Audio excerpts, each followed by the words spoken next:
get to see a picture of her. You won't get to actually see too much of her. We'll get to listen and kind of learn from her together. So is Christina there, Joe? Is she on board? She's there. All right. So, ladies and gentlemen, Christina Mitchell. Hi there, can you all hear me?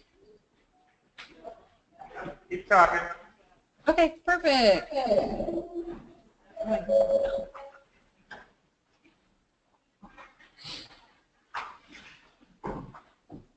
All right, can everyone hear me? Yeah, we can hear you.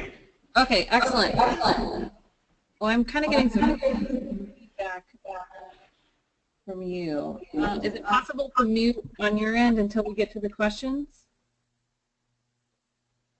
Perfect. Okay, great. So I'm not sure, I didn't get to hear the introduction, but so I'm Christina Mitchell. I'm the Director of Volunteers and Events at Metropolitan Ministries here in Tampa Bay. I'm delighted to be able to spend just a few minutes sharing with you some of the best practices that we use to assimilate volunteers into our process and to keep them volunteering with us long term. So you should know about us. We currently have over 20,000 volunteers who volunteer with us every year, but please don't let that scare you, especially if you're a nonprofit with no volunteers at this point. We started with 13 people. We had 13 church leaders who came together over 40 years ago and as volunteers created Metropolitan Ministries. So whether you have no volunteers currently, 1, 2, 10, or thousands like we do, I've made this presentation and my principles transferable for you no matter what the size of your organization is. So I'm going to go through a few slides with you, and then I'd really love to spend the majority of our time towards the end, at least half of it, getting some questions and answers back and forth with you. So here's my contact information. Should you need anything, please don't ever hesitate to ask. So we want to engage volunteers long term. I hear you're going to get a large, and you do get a large group of volunteers from ServeAlbany, and sometimes your organizations may struggle with trying to figure out how to retain them or what to do with them. So we're going to talk about today just a few things: identifying the right opportunities within your organization, recruiting the right people, and then connecting volunteers with your mission. To me, this is where I'll spend the majority of my talking time, because if you can connect the people who are serving with you to your mission, they'll come back. And then the most important thing afterwards is to follow up and invite them back to do more with you. So why is this important? Volunteer Match has shared with us that volunteers give financially 10 times more than those who don't volunteer. So whether you're a small organization or a large one, I know we all need funding. So of course it makes sense because volunteers are closest to the work that we do with the clients that you serve in whatever nonprofit sector that may be. And volunteer time is worth $27.59 in New York. And you can find that at the independent sector. They update that every year. So I'm sure many of you in the audience know all about that. But if you haven't, that's a great tool for you to use to be able to calculate how much you're saving your organization. For example, we love to share in ours that we've saved our organization over $4 million thanks to having this data and the time that they give. Just as a side note, your $27 is significantly higher than what our volunteer time is worth down here in Florida. So kudos to you. And of course, the very straightforward benefit to having volunteers is the more volunteers that you have, the more mission you can accomplish. Ideally, you're going to be looking for people who have high skill set and can increase the capacity of your organization. So really looking for ways to engage volunteers in opportunities that are long-term and that will really build your organization. So moving them from those one-time opportunities into a reoccurring opportunity that builds capacity. You can serve more clients, do more fundraisers, whatever it is that your organization does, volunteers can help you multiply that. So the first thing you want to do is identify volunteer opportunities. This is the creative brainstorming. So even before you get volunteers from your big volunteer day, the best thing to do is really to sit down with the staff at your organization or maybe the leadership at your organization and ask them for 30 minutes of their time for creative brainstorming. You really need to consider things like services that you pay an outside vendor to do. For example, maybe your landscaping or your environmental, your like waste and cleanup services. Look for those things that you pay people to do that maybe you could use a volunteer to do. Ask them to consider what tasks or projects that they can't find the time to do. And maybe you can find a volunteer, of course, to match up with that. And then most certainly what you use your big group volunteer days for, their day-to-day tasks that a volunteer could do, and that would free up more time for a staff person to focus on kind of higher level mission work at your organization. And then what do you have, or if you don't have, create a list of nice to have projects. I don't know if this happens a lot up there, but down here in Florida, we get a lot of Boy Scout troops who want to do Eagle Scout projects. So we've worked with our maintenance team to create a list of projects, and if we get a Boy Scout troop who wants to give back and create a project, we have that ready to go so that they can create anything. Sheds, we've had sheds done, we've had our landscaping redone in our Morgan's Park, which is kind of like the entrance to Metropolitan Ministries. I mean, you name it, we've had them do all kinds of projects. So just having those things ready to go is really the key. And create an environment in this brainstorming that's open and ask people to think outside the box and think about options that maybe they haven't thought about before. So once you have that, your job as the volunteer administrator is to plan it all out. So one of the best things that you could do, and you're in a room full of with each other right now, so consider similar agencies in your area for best practices. See what they do. Work with each other to find out how you integrate volunteers into what you do at different organizations. And then prioritize all the brainstorming that you had with your staff so that you know what's really the most important, what's going to make the biggest impact on your organization. And then decide, this is really key, especially if you're a smaller organization, decide who's going to be the lead on each volunteer opportunity. You want the volunteers to know exactly who they're going to work with when they get to your organization. So this one, it really is a key and can sometimes be challenging, but it's very important to identify who's going to be the lead on each project. And then craft a short description for each opportunity, not forgetting, details like what they might need to bring or dress code or anything like that. And then include what your incentives are and think about those freebies that you might have. So for us, it's really easy for us to offer meals while volunteers are here because that's part of what we do. But maybe they could come to training that you have, or if you get special event tickets donated, maybe that's an incentive that you can include with your volunteers. We also do things like once our volunteers reach like a 3-month milestone, they get a t-shirt that kind of denotes them as a volunteer leader on our campus. We give them name badges, just things like that to really make it special that are low-cost options.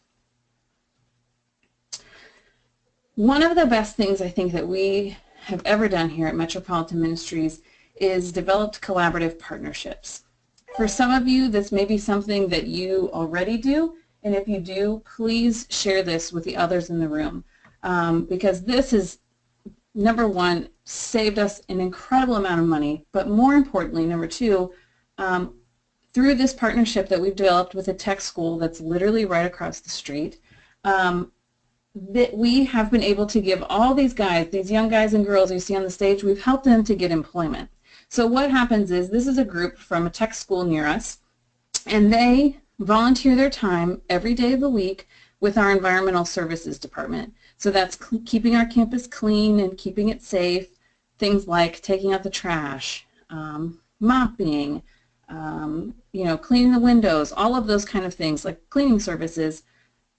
which is incredible for us, of course, because we would have to pay someone to do that if we didn't have them. But for them, it really gives them a safe environment to learn the skills that they're going to need going into the workforce.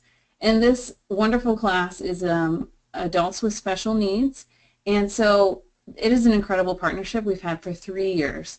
And the last class to graduate last year had 100% of the students who were able to find work because they were able to put us on their resume, list us as references. So for us, it's incredible because it expands our mission, and we really feel good being able to offer these volunteers skills that they can use to actually become self-sufficient. And of course, it helps keep our campus clean. So consider things like that in your community if there are ways that you can work with a partner to meet both of your goals at the same time. So after you've done all of your planning, you get your volunteers, they're on your campus, they're at your site. The most important thing is to connect them with your mission. Oftentimes, we even do this sometimes. We're so quick to get volunteers right into the work. But it's such an important opportunity that you have when you're face-to-face with them to give them an incredible first impression. Provide them a very brief history of your organization. Tell them who you are. Share your mission and your vision for the future. And then offer them very specific ways that you've helped the community. And the neatest thing that you can do, and really the most impactful, at least that we have found, is share success stories. So whatever your client base is or your outcomes are, share with your volunteers a story right there before they even get started volunteering so that they understand how they're making an impact on your organization. If you have time or you really find people throughout their volunteering time who are really interested in being more involved in your organization, take the time to take them on a tour if you have a space that you can give them a tour, but really capitalize on that time that you have them there with you volunteering. And the other thing is maybe your orientations or giving this overview of your organization is something that you can have a volunteer do. We often, as volunteer administrators, forget ourselves all the time. So I encourage you, the best piece of advice I ever got when I started as a volunteer manager was take care of yourself first. So make sure you have volunteers on your team that can help you with things like follow-up and recruiting and leading these groups of volunteers. It only helps you to be more effective and builds capacity for your entire organization. And then last, make sure you say thank you. Really don't underestimate the value of saying thank you. And then specifically tell them how their task today fulfills your mission. Whether it's chopping up 20 boxes of carrots, we let the volunteers know you helped us prep 2,800 meals today. You helped 2,800 people get a hot meal who wouldn't have it otherwise. So whatever your mission is, connect it back to that client, that person, the way they're making the community better. And thank them in person, of course, while they're there. And consider ways you can do it online. It's very easy now to thank people, take a picture of their group, tag their organization in it, and that helps both you and them. And so that is a really great opportunity if you are looking for ways to engage young adults or teenagers. That can be a really great way to use their skill set and show appreciation for the people who volunteer with you. So within 3 days, make sure you send at least a thank you email or call to ask about their experience. I know at times when I'm able to do this with my team and we call just to follow up, how did everything go? It's a really great chance for you to get feedback about the experience, and it can only help you make things better in the future. It's also a great time to invite them to volunteer in a very specific way in the future, or tell them about your process to volunteer if they need to come to an orientation, or if there's an interview or forms you need to fill out. Go ahead and take the opportunity to follow up with them. And again, I just really want to reiterate, there's no one better to say thank you than a volunteer. So again, if you have volunteers on your team, they can be doing all of this for you as well. So I think the last thing I have here, is some resources for you. The first thing I would say is your local volunteer administrators. If you don't already have a monthly meeting or quarterly meeting with all of you in the same place, please do that. For our team here in Tampa, we have the Hillsborough Association of Volunteer Administrators, and it's a staple for all of us. It's a great place to connect, see what they're doing. They're there in the trenches with you. They know what's going on. And they also can be good resources for each other. So, for example, we partner a lot with some of our smaller organizations because they'll get requests from huge groups that they just don't have the capacity to take, or it's not in line with their mission. And so we work together, and as we have people who are interested in what they're interested in, we switch back and forth. So they send us groups, that way they're not turning people away, they're really doing a soft handoff to another organization. We volunteer with each other, we take tours of each other's campuses or site visits. It's just a really, for me, that is one of the most valuable things that really can't be underestimated, because it just helps to learn best practices and to work through all of the things that come up as a volunteer administrator together. So I've provided a couple other links here. ALIVE is the National Association for Volunteer Administrators, another great resource. We actually just connected with them this year at our organization. Gives you a good national overview of what's going on in volunteering. And then another thing I've been very, very impressed with this year is Volunteer Match Learning Center. I promise you I'm getting no kickback whatsoever from any of this, but we have been just absolutely blown away by the level of training in the webinars that they've been offering at Volunteer Match. It's really, especially for those of you maybe who are like us, you have thousands of volunteers, you've been in this a long time, we have been really, this is the one for you, because we've been learning a lot from their webinars. They have introductory level webinars, so if there's some of you who are new to this and want to learn the basics, it's very approachable. And then they have intermediate and advanced levels as well.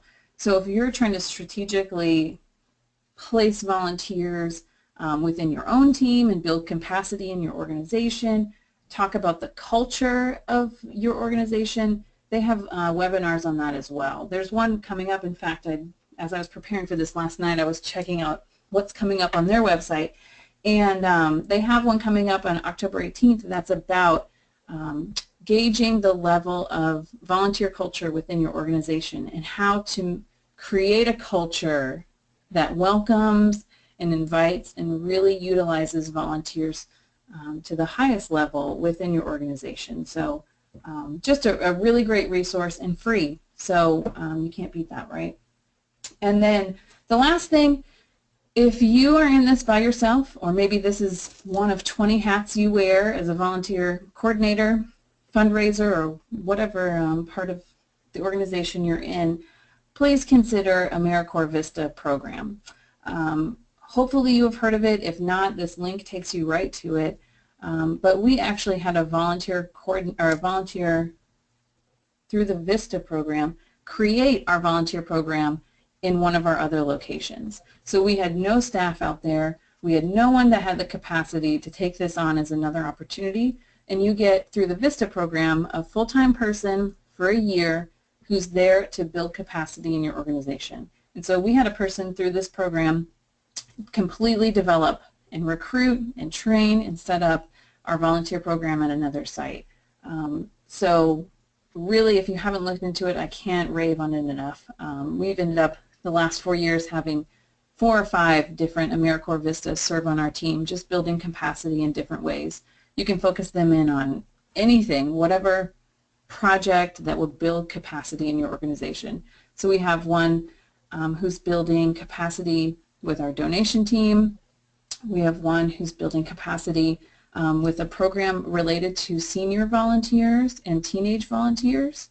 So you can target it as much as you need to, or you can keep it wide as well. So I know that was kind of a lot. 15 minutes goes by very quickly.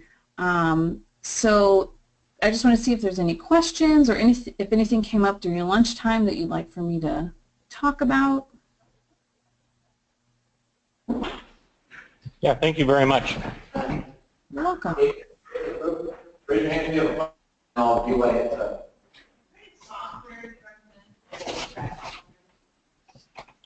So the question is there any software that we recommend to track volunteers?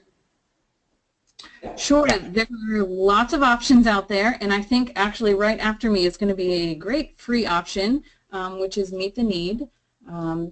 We currently use Volunteer Hub to manage our systems, but I think depending on what your organization needs, there are so, believe me, we have done lots of research on this topic, and there are so many that are tailored to exactly what you need. So I would definitely stick around for the presentation that Meet the Need is going to give, but feel free to email me too if you have specific things that you're looking for.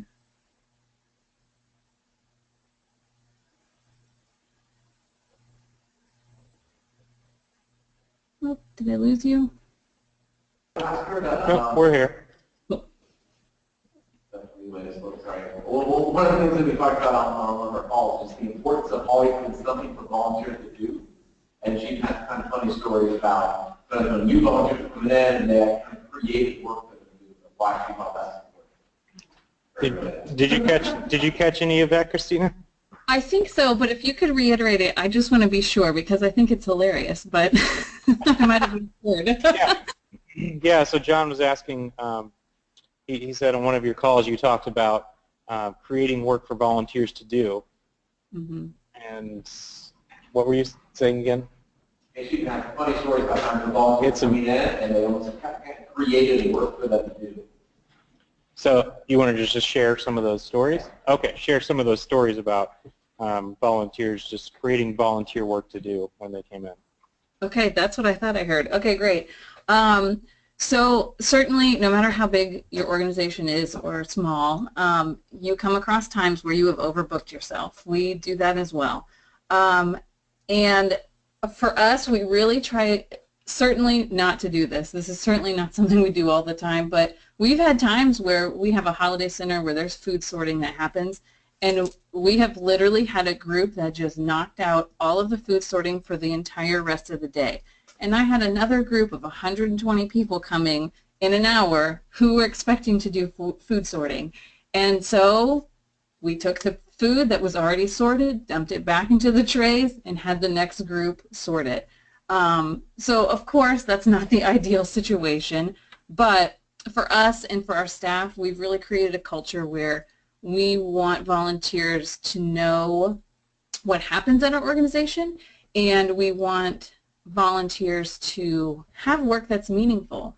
And so, you know, the second group was none the wiser to the fact that the food had already been sorted.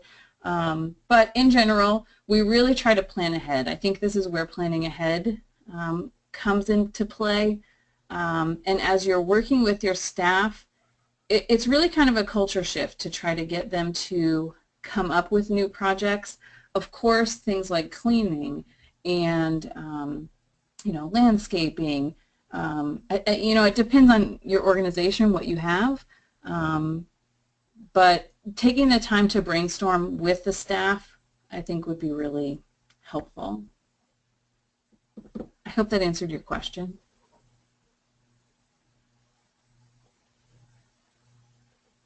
Oh, are you there? Finding the right balance of how many volunteers to recruit. If you need 6, you would like 10 people to come volunteer and 1 people to drop out. Any expertise on that? Yeah, any tips on knowing how many volunteers to recruit? Knowing that some people may drop out if you like recruit 10 people to sign up and then only 6 of them show up, kind of a thing. Is there any tips or expertise on how to manage that? Yeah, absolutely. So we normally add about 30% At least that's what we've seen down here in Tampa. We add about 30% to what we really need. And then we are prepared with extra tasks should all of them show up. But just like you, we see the same thing. And really, the confirmation process is where that really comes in to hopefully help you catch that, to be able to see what those real numbers are. Are you really going to have a group of 20, or is it really down to 10? So making those calls a few days in advance. You guys can show what the frequency is of communication before somebody serves, like how often they receive an email or a phone call when they come serve. All right, what's the communication process that you guys use before somebody comes to serve? So once they sign up, what's the process from there as far as communication? Like how many emails do they get, phone calls, texts, those kinds of things?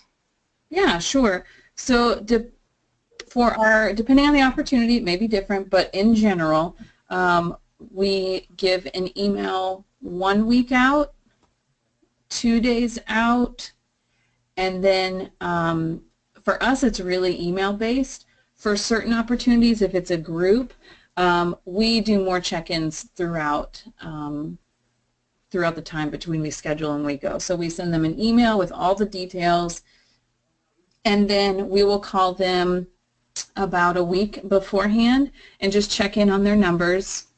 With the system that we use, you can see, exactly how many have signed up, which is really handy because you can say, all right, you have 50 and I'm only seeing 2 names here. Let's talk about this. And then we usually then follow up about 3 days ahead again. Mostly email, but definitely phone calls if we see things that are really out of line, like your numbers aren't matching up or something like that. Very cool, thank you. I don't know if you can hear me, Joe. Can you speak to anything about ways to find diverse, family-friendly opportunities, especially when there's young children involved? Yeah. Not that always young children, but especially finding that spectrum. Yeah, so the question is ways to find diverse, family-friendly kind of opportunities, especially when there are young children involved. And I agree with that question. I think there's a lot of volunteer opportunities that are currently on our ServeAlbany website, but there's appropriate for kids. And I have a 2-year-old daughter, and I'd love to take her with me to volunteer somewhere, but a lot of places just are not appropriate. So can you speak a little bit to that? Yeah, absolutely. Great question. I totally agree. It seems our culture, even as as a nation, is moving towards families wanting to serve together. And so the most important thing is, of course, to find opportunities that are safe. So for us, we start volunteering at 8 years old. But what we do for families who have kids that are younger than that, we think about things that they can do off-site. So for us, we need a lot of food, and we need, a traditional canned food drive would work perfect. And so we do encourage and give families the tools, so flyers and the website to use and different things like that, brochures, to go out in bins even and do a food drive maybe in their community or at their school or with their friends. And then we invite them to bring all that food or whatever it is they collected, whatever it is you need in your organization. It could be the same thing. Bring that food to our campus, and then we make a big deal about it. We take their picture with them, we give them the receipt, and then we take them on a tour of our campus and tell them, here's where, we have 100 homeless families who live with us here on our campus, and your food is going to go to feed them this weekend. So really trying to connect them to what happens on our campus, and then encouraging them, when you're just a little bit older, you can volunteer with us on our campus. That is the strategy that we use here. I would definitely, that's something that you want to brainstorm with a few different people at your organization to see if you do have family-friendly options for kids, because it's so true. We get that all the time. And it's hard to say, I'm sorry, but it's just we can't have anyone under for us, it's 8 years old, and we just explain to them the safety that's involved in it. But We will at times. I'm thinking about young children. I now have a 2-year-old, so I'm with you. There are times where we will create special events, especially for groups. If there's a specific group that you really want to engage with, we have a group of, it's called, I think, 1 Minute Mommies, and they come out with their babies in their like child holders. You know, they put them on baby wearing, and they decorate Christmas trees for our families during the holidays. That's a great, safe, appropriate. We put it in a kid-friendly place. So I think it depends, you know, on your organization, and if you can create those opportunities, it certainly has lasting impact. I mean, when parents see and feel like that their children are connected to a mission where they're giving back, oh my gosh, everything just flows from that. You know, they'll connect you with their church or their book club or their school to volunteer more, or even donate financially as a result of that.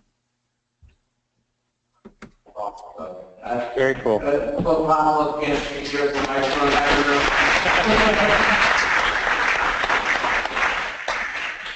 Thank you so much, Christina. We appreciate your time. And this PowerPoint presentation, are you able to send that to either Jonathan or myself? And if anybody wants it, they can ask for a copy? Absolutely. Yeah, I'll send it to you. Again, please feel free to reach out to me. This was a very quick amount of time, but I'm happy to help however I can.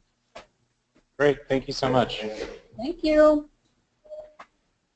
All right, for the next podcast here, we're going to hear from Tanya from Meet the Need. So for this is the back end that will make ServeAlbany.org be able to have all of your volunteer needs. And why that's so important is we're going to do our best to market Ignite like crazy between now and November 2nd so that we have hundreds and hundreds of people here that day. But after November 2nd, we're going to turn all that advertising time to promoting ServeAlbany.org. We have 3 partners that already signed on for that. All over Albany, Albany.com, and the mayor's office are also going to be pushing ServeAlbany.org as their kind of cheap way to volunteer. And so after Ignite is over, they're going to be saying, hey, it's the holiday season, you should think about volunteering for ServeAlbany.org. Hey, it's the new year, make a New Year's resolution to volunteer. It's Valentine's Day, you should think about doing a fun date to volunteer. Go to ServeAlbany.org.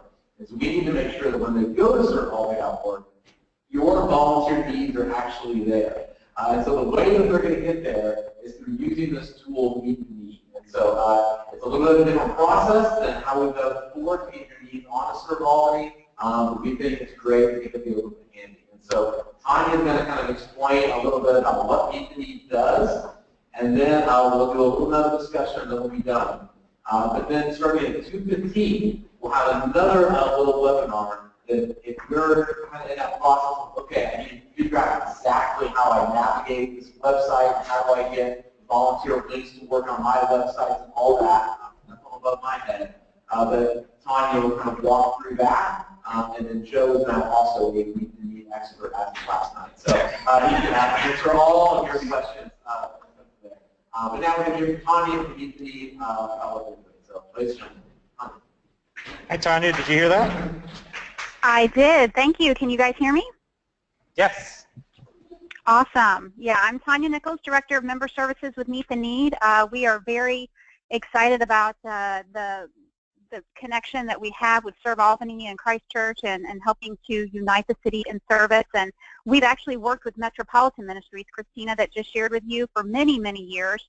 My family has served in Metropolitan Ministries. I've been that one bringing my 2-year-old or my 10-year-old to go and serve. And so it's a great organization. And if you have any questions for Christina, she is very open to that, so feel free to email her. But Meet the Need, we are an organization that helps unite cities in service, and we are the kind of the software piece of that helps to bring volunteers to have opportunities to serve in the community, and for churches to be able to mobilize their members to go out and serve in the community. And every city that we go into, we see the same issues, and I'm sure that you guys can relate to these. Churches just don't have enough staff to take phone calls, to post needs, and to make known what's out there in the city. Church members want to go and serve, but they don't know what all there is to do.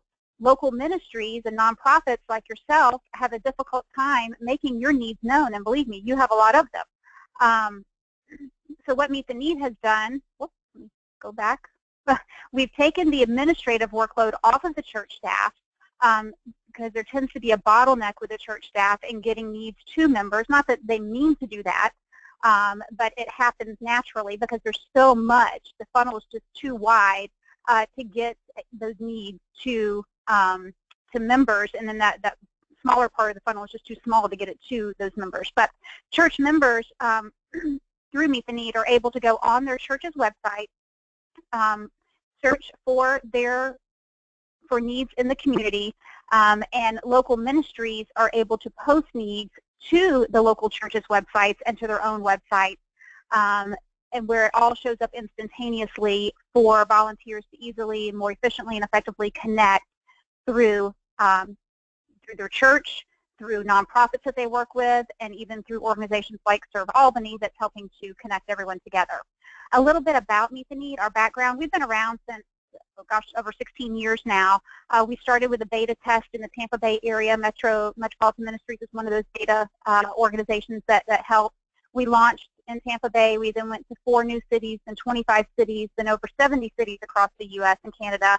We did a new release last year and upgraded some things, and this year is our first year actually marketing. So everything, we've been around for a while, we're not going anywhere, and we found the model that works in every city, and we've carried that model to more and more cities. And so Albany is not the first city for us to be coming to, but this is the first introduction to Albany that we've had through ServeAlbany and Christ Church.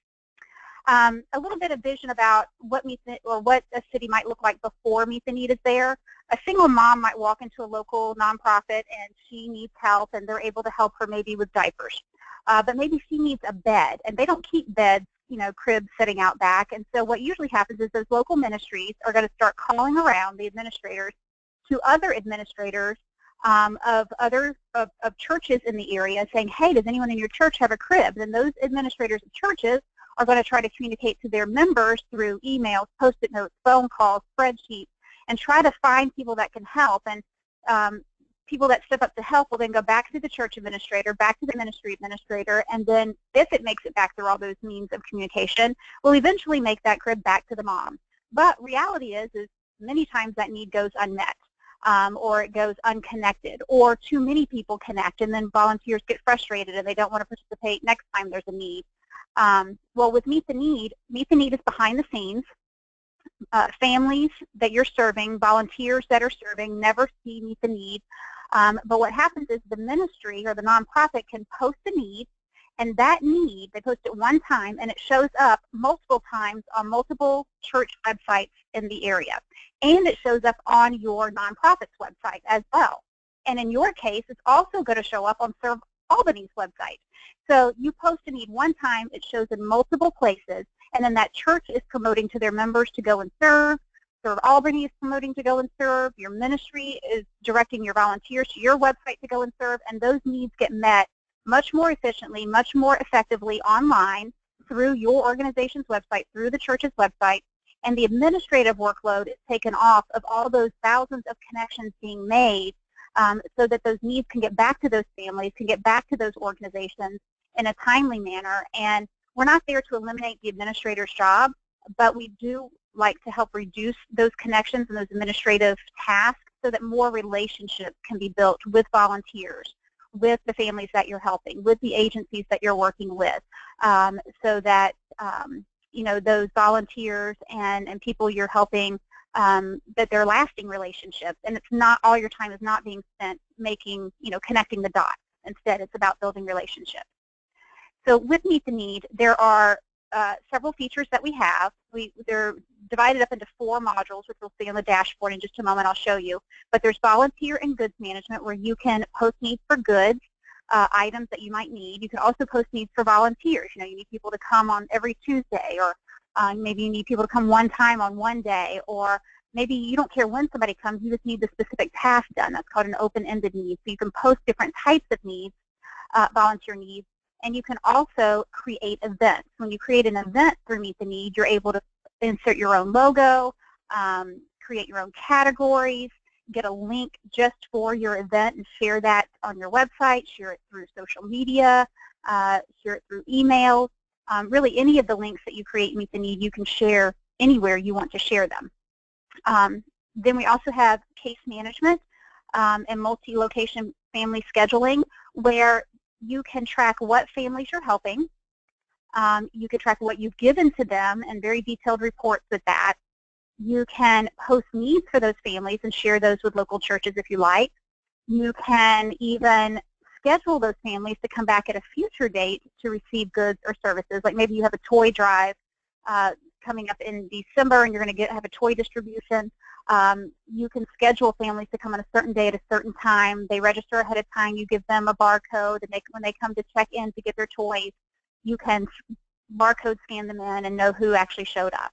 So there's a very detailed case management module as well. And then there's international missions. Mostly churches use this for international missions trips, to either mobilize people to go on trips or to bring items for a trip that's coming up. And keep in mind, all of these features are available to any organization, any nonprofit or church that signs up with Meet the Need at no charge. So this is our standard platform. Everything's in there, all the reporting, anything that you can imagine, automated communications. I heard the question earlier about how often did Metropolitan Ministries send out, reminders about their volunteer opportunities or about people that are committed. Well, with Meet the Need, if someone commits to your need online, whether they commit through the church's website or your website or ServeAlbany's website, they get a reminder email at 21 days, 7 days, and 1 day prior to the need by date, reminding them to complete their need, or if for some reason they can't complete it, to cancel it so that it would then reappear back on the website for someone else to adopt. So we make it very easy for that automated part. Now, we still want you to build relationships. You might need to call those volunteers in for an orientation or a training, or something of that nature. You still do things offline and build relationships, but we take that automated process off of you. Here is Meet the Need on Metropolitan Ministries website. If you go to volunteer, they actually have it broken down by county because they have 3 different campuses in 2 different counties, and then you can click and see all the needs that they've posted looking like their website. So their volunteers on their website only see their needs. The volunteers aren't going to see needs of other nonprofits in the area, because we understand each nonprofit, you're kind of in competition with each other when looking for volunteers, so you don't want to advertise other organizations' needs. And so we make it to where the links on your website only represent your organization's needs. But at the same time, this is Christ Church Albany. They just put this on their website today. We've got some changes to make to that, but if you click Next Step, they're going to have a page there that lists all the needs in the community and how their members can go and get involved. So as you as an organization, if you join Meet the Need and you post needs, your needs are automatically going to show on Christ Church Albany's website. And they're going to highlight different organizations. These aren't their organizations, but they're going to highlight different partnerships to where if they click on a specific partner, say volunteer, they'll see the needs of that particular partner. So all of you, I presume, in the room are partners of Christ Church Albany and ServeAlbany, and so your needs would be highlighted as well. And then these needs, ServeAlbany is also going to have a list to show all the needs in the area so that their members can get involved and be able to connect in a lot of different ways. ServeAlbany will also be showing your needs. Their new website is going to have an Explore Our Partners and Find a Place to Serve, so that your needs as they're being posted will be showing automatically on yet another website, which is great to connect volunteers to your organization.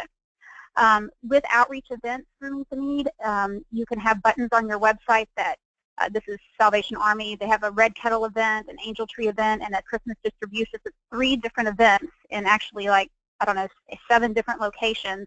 And all of those were run through the event module of Meet the Need for volunteers to be able to register. It was 12 hours a day for 2 months every day at 7 different locations. Quite a bit of activity going on during the holidays, and our event module can definitely handle that. And then the event module allows easy shopping for your volunteers to be able to sort by time, by date, or by whatever categories you set up. It might be location for your volunteers to find shifts to serve at. Here's a few more ministry examples, nonprofit. You can have a volunteer button on your website, most needed items, and those would run through Meet the Need, but looking like your website. Here's Metropolitan Ministries with different campus locations in different parts of the county. Here's different events, again, during the holidays, being able to highlight different events that happen through your organization. Maybe it's just a plain old get involved button, and then they can see your needs and get involved. If you want to get really fancy, you can have your website developer create a map. Maybe you're a statewide organization and you operate in certain counties, and when you click on a county, you could take you to the Meet the Need page for just your organization needs for just that county. We can get as fancy or as standard as you like. The shared case management module, where you can track families, this is kind of similar to this is what it looks like, where you can search for families in the network, see if those families are in there already in the Albany area, see what organizations have helped them, how they've helped them, and then decide as an organization how you want to help them, and then track what you're doing, post needs for them, maybe schedule them for different events, that you're able to manage your families with a lot of detailed information, but only your organization will see the detailed information about the family, and only certain pieces like name, address, and phone, and what services they've received will be shared with other organizations using Meet the Need. You can book families, like I said earlier, schedule them to come back to receive goods or services at a future date. And with volunteer needs or family needs, you can see who's met each need, the phone, email, how many volunteers they're bringing with them, when it was met, and be able to even edit that response or email a group of volunteers that have signed up so that you can communicate with them as an administrator. Any changes that you make to a need and Meet the Need instantly reflect on all the ministries' websites, all the churches' websites. You don't have to go and change it in multiple different places. Members or volunteers that are serving can join teams or organizations within the area to be able to receive emails each time new needs are posted. If they commit to one of your needs, they'll automatically be signed up for your emails, and they can opt out of that.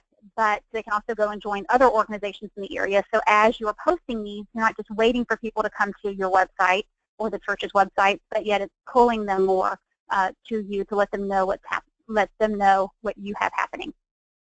These are some screenshots of some of the reports. I love these reports. I have an accounting background, so I'm all about the numbers. But you can run reports on how many hours volunteers have served in a certain time frame, how many items they brought, how many individual hours does that equate to, what categories are they serving in, so you can make educated decisions on how you want to mobilize your volunteers, or maybe where you're lacking at mobilizing them, and even being able to see. We even have line charts and line graphs, so you can see activity of when your volunteers are serving over a certain time frame. We don't want you to think of this as a new program and something else to roll out, but it's just helping you do what you're already doing, mobilize volunteers with less effort. Meet the Need helps take you from that post-it, or from that horse and buggy, to the Ferrari, from the pen and paper and post-it notes and emails, to the 21st century technology, online, on websites, and being able to connect with families directly. You're the face to the community. The only people that know about Meet the Need per se are church and ministry administrators and city reaching organization administrators, but the volunteers and families, the ministries and the churches are the face to the community, not us.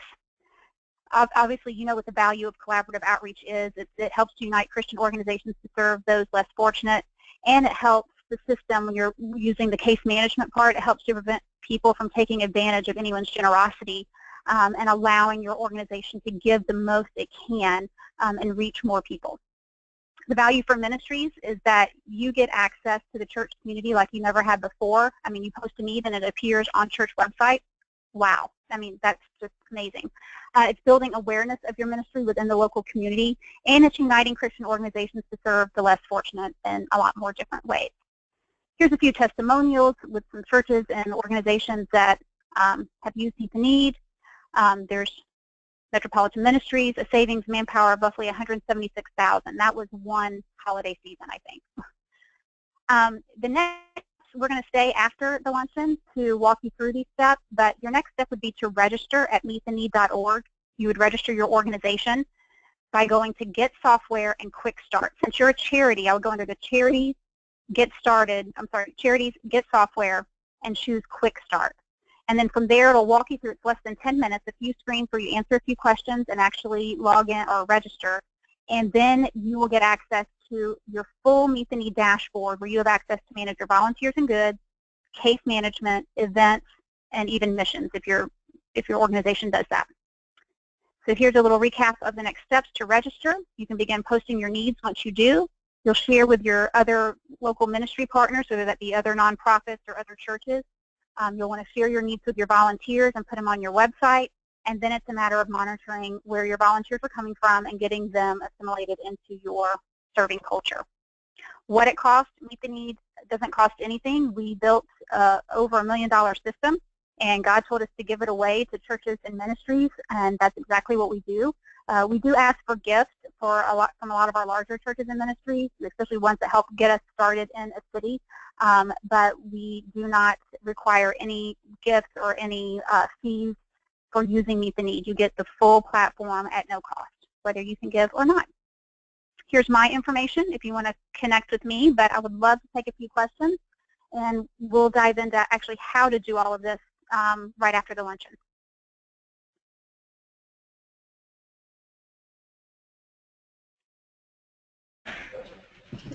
Cool. I know a lot of information in a little bit of time. Sorry, audio is a little hard to hear if we get to kind of figure all that out. But the gist is that there is a lot.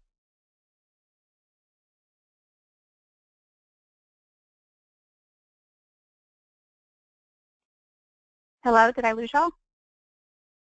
Any Yeah, we're still here. questions in Okay. general for me or about ServeAlbany or about kind of anything, and then we'll kind of move on to our next part or dismiss the United States of the website.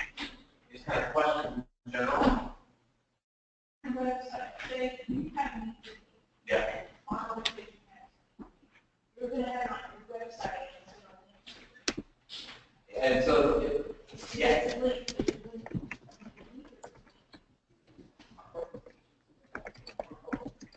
And so, okay, so there's kind of two options that you guys have. So one is you can sign up for Meet the Need, and you can have your Meet the Need off. And once you sign up for Meet the Need, you put your volunteer opportunities in Meet the Need, then we'll pick those up and they'll show up automatically on ServeAlbany.org.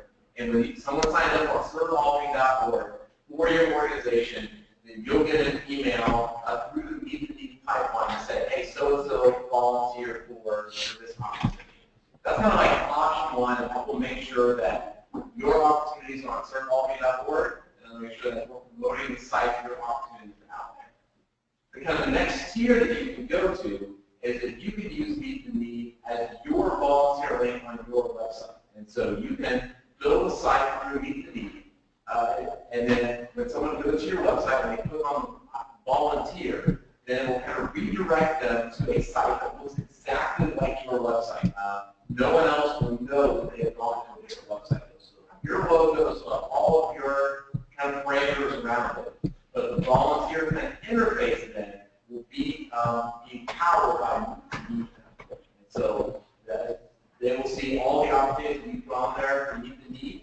They will see those opportunities now on your website when they sign up, and you'll have all those tools of automatic emails and tracking and all that kind of stuff. Many of you I know, just talking to you interpersonally, you said that could be a huge help to have a better volunteer linking process on your website. So if you feel like the volunteer part of your website right now is super slow, I think this is a great thing.